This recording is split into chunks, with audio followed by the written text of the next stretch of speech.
The Most Valuable Asset. Chapter 1. Have you ever wondered what the most valuable thing in the world is? Think about it. If you said time, you were right. Of course, we have to work hard to achieve our goals, but we must not forget to live alongside it, because we were not created to work all our lives like robots. The reality we live in, Chapter 2. And your task is to find happiness, your purpose, and the indescribably fabulous things left on Earth. How to prevail in this life. Chapter 3. Success is something you attract by becoming attractive.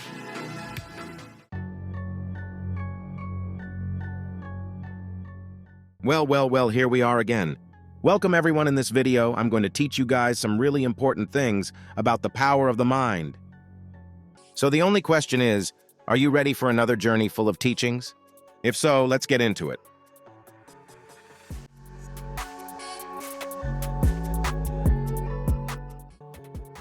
The conscious mind contains all of the thoughts, memories, feelings, and wishes of which we are aware at any given moment.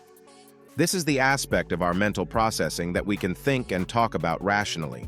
This also includes our memory, which is not always part of consciousness, but can be retrieved easily and brought into awareness. This picture shows Freud's 3 mental levels, but from this image we only need the conscious and subconscious mind.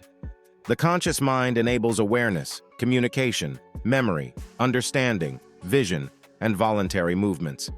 And you can see that the conscious mind is only the tip of the iceberg. Think about how much you can do with just the conscious mind and how much you could do if you developed your subconscious mind. So your subconscious mind is like a book about you. Everything you have ever experienced, along with the thoughts and feelings associated with those experiences, is written in this book. Your conscious mind is the author and reader of this book. This is the actively thinking part of your mind. These parts cannot function without each other because the conscious mind is the thinker, and the subconscious mind is what gives the thoughts.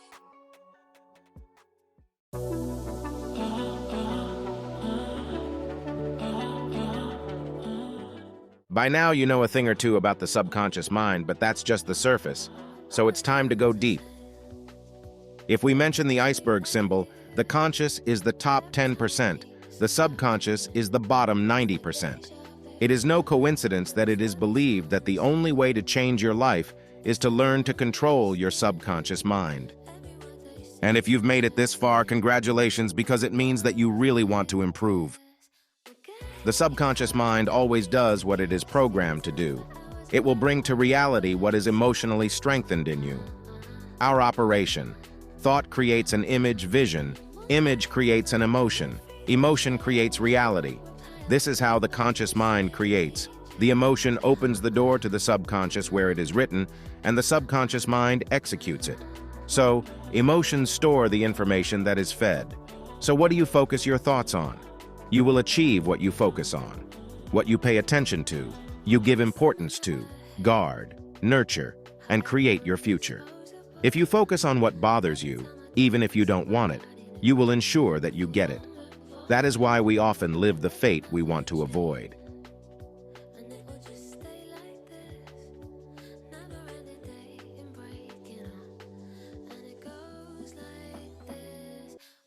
One of the functions of the reticular activating system greatly aids the phenomenon known as the law of attraction.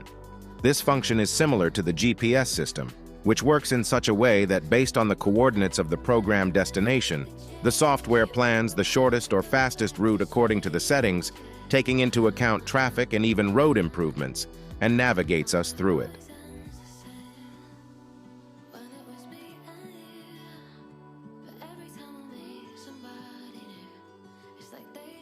Now you're probably wondering how to use this system, but don't worry, I'll show you.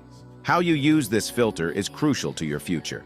If you want to use this ability effectively, program your mind for what you want, not what you don't want. When programming your subconscious, you have to pay close attention to wording.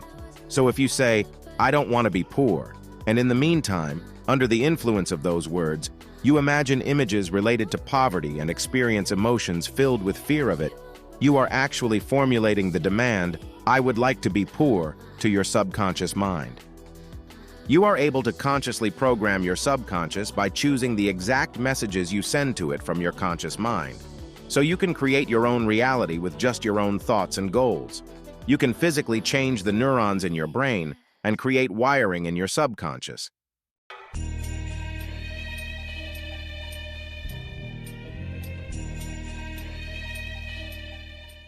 Dream is the language of the right brain.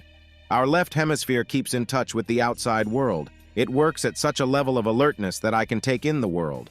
The left hemisphere has a rational, realistic sense of time, understands cause and effect relationships. This is our smart brain. We could also say it briefly, professor's brain. The right hemisphere, on the other hand, is the place of ancient connections, the emotional brain. His thinking is perceptive and intuitive, analogical because he has no sense of time. He does not know the laws of reality, space-time causal forces. He only stores emotions and experiences. I brought an excerpt from a podcast in which Jesse Lyon emphasizes the importance of paying attention to dreams. Listen carefully. So what can we learn from our dreams? And so much. I think what's fascinating for me is, we spend a third of our life sleeping. And we've found that we dream in actually all stages of sleep, not just REM sleep like it was previously thought. So there's this whole 1/3 of your life that's spent in this altered state of consciousness. And we can learn so much from that altered state of consciousness, just like we're learning a lot about psychedelic therapy and psychedelic assisted therapy and how it can really create some new neural connections. Well, dreams are the time in our life when we're creating new neural connections and processing the experiences that we've had in our waking life. From that processing, we can learn so much about what's really affecting us, the truth about our mental health, without all of the noise of our conscious, critical, overthinking mind getting in the way and kind of causing us to lie to ourselves. It's like the best window into the truth about our actual psyche. After that, I advise you that every morning after you wake up, start thinking about what you dreamed and why you dreamed it. This will help you to get to know the things that are in your subconscious and do not let you rest. And if you find such memories, then try to solve them. The point is to think, believe me, this skill is worth a lot in today's world.